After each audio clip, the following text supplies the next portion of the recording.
When your opponent gets you in a submission hold and their entire body weight comes bearing down on your joints, tapping out becomes a matter of survival. The risk of snapping an arm or a leg in two is enough to make even the most seasoned MMA veterans call it quits. But once in a while, you'll see someone fighting through excruciating pain and wriggling their way out of insane holds that should have ended the match then and there. And without further ado, here are 10 of the most incredible submissions that fighters survived. I'm sure he has submissions. Oh, armbar! He's got it! Number 10, Ken Shamrock versus Don Frye. 6 years into the Pride Fighting Championships, the bitter feud between Ken Shamrock and Don Frye reached a fever pitch. After a tense stare down, the first round saw each fighter deliver body shot after body shot, each aiming for maximum damage. Eventually, Shamrock got a hold of Frye's knee and held onto it like a dog with a bone. Over the next 3 minutes, Ken tried everything from a heel hook to a knee bar, but no matter what he did, Don somehow got through it in one piece. By the third round, the fighters had 30 seconds left to beat their opponent into submission. Ken and Don both caught each other in a deep toe hold, and once again, neither fighter relented until the bell saved them from a shared stint in a wheelchair, and Frye won by split decision. Number 9, Alexander Otsuga versus Senai Kikuta. Most of you have never heard of these two, but their battle for supremacy at Pride 20 would put even the steeliest of UFC legends to shame. 3 rounds into the fight, both fighters had put each other through the ringer, and they were barely standing with just minutes left to win it. Kikuta realized it was now or never, pulling Otsuga into an armbar that threatened to pop his shoulder right out of the socket. The ref repeatedly asked the fighter if he was ready to tap out, but each time he was met with a hurried shake of the head. Otsuga survived till the bitter end, though I sincerely hope he got that arm looked at, because a hold like that can cause lasting damage in the best case scenario. Number 8, Stephen Thompson versus Tyron Woodley. Thompson faced down Tyron Woodley at UFC 205, and the 4th round saw the Missourian welterweight gain some significant ground against his welterweight rival. Now, I would not say Woodley had Thompson on the ropes, but a few strategic strikes would have left him on the mat. Instead, Tyron decided to go for the kill, grabbing Thompson by the neck and dropping into a savage guillotine that left the ridges of his opponent's spine nearly bursting out of his skin. The whole crowd expected him to pass out any second, only for Thompson to start punching Tyron in the side as spectators erupted at his dogged refusal to give up. His stubbornness could have cost him his head, but in the end, it helped him bring the match to a draw after Tyron nearly had him beat. Number 7, Cory Sandhagen versus Yuri Alcantara. If there's one fighter you can count on to take a beating, it's Cory Sandhagen, and one of his earliest fights against Yuri Alcantara is a prime example of that. Barely 30 seconds into the first round, Alcantara planted Sandhagen neck first onto the mat and locked him in an armbar that twisted the poor guy's shoulder way past what I had expected the human body can take. I don't know if Sandhagen is secretly a contortionist or if he just has a ridiculously high pain tolerance, but he seemed positively relaxed in that hold, even with Alcantara punching his face into a bloody mess.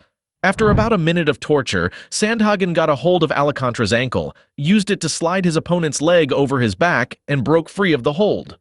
He went on to win the fight by TKO in the next round. Number 6, Georges St. Pierre versus Dan Hardy. With the UFC welterweight championship title on the line, neither Hardy nor St. Pierre were afraid of putting their body on the line. With a background in Muay Thai, Hardy knew he had to knock his opponent out to win it, but St. Pierre was dead set on taking his opponent to the floor and forcing a tap out. It took St. Pierre all of 20 seconds to have Hardy on the mat, and the English fighter spent the rest of the round struggling for release. As the timer began to run out, Hardy found himself in a splintering arm lock with St. Pierre grinding his teeth as he pulled with all his might. Dan hadn't landed a single punch the entire round, but he made up for it with sheer grit and perseverance, making it to the bell without giving his opponent the satisfaction of a tap-out. Number 5, Tyson Griffin versus Frankie Edgar. Back then, Frankie Edgar was a bright-eyed new entrant in the lightweight category. But over the years, he got a reputation for facing down larger opponents. This mythical status originated in his fight against Tyson Griffin. Now, Frankie was ahead of Tyson as they headed towards the final horn, although both had gotten plenty of licks in. That's when Griffin made a last-ditch effort by putting Edgar into a knee bar that looked like it would de-break his shin clean off. Frankie responded by smacking Griffin relentlessly, which probably helped him ignore the pain and allowed him to survive the hold. Number 4, Hoyang versus Fodor. Carlos made his 1FC debut against the unbeaten Hoyang, and he brought the fight to a fairy tale ending. Of course, Sonho had a reputation to uphold, so there was no chance he'd tap out no matter what Fodor threw at him. Carlos got Yang into a nasty kimura that then transitioned to an armbar that brought his wrist within kissing distance of his upper back, but Sonho simply wagged his finger at the ref, even when his opponent trapped his neck in a vice grip between his thighs. Even though he lost the match and his winning streak in the process, Yang showed a ridiculous tolerance for torment. Number 3, Alexander Volkanovski versus Brian Ortega. Alex Volkanovski had a title to defend when he went up against Brian Ortega, and things started to get rather desperate when the 22-year-old black belt coiled himself around his legs and trapped him in a ruthless guillotine. The fight had been somehow close and had just started to swing in Volkanovski's favor, with the featherweight champion gradually accumulating damage until Ortega's face looked like it had gotten on the wrong side of a wasp's nest. However, he grabbed Volkanovski's leg out of nowhere and left him helpless on the mat with a guillotine hold that gave his opponent zero room to find an escape point. It took about 20 seconds of surviving for Volkanovski to finally break free from Ortega's leg lock, and he managed to slip his head out from his opponent's relentless guillotine once the momentum was lost, and winning the fight by decision. Number 2, Usto versus Adriano Moraes. Getting through a submission hold is part determination and part flexibility, and the Filipino flyweight Usto showed he had both in equal measure during his one championship bout with Moraes.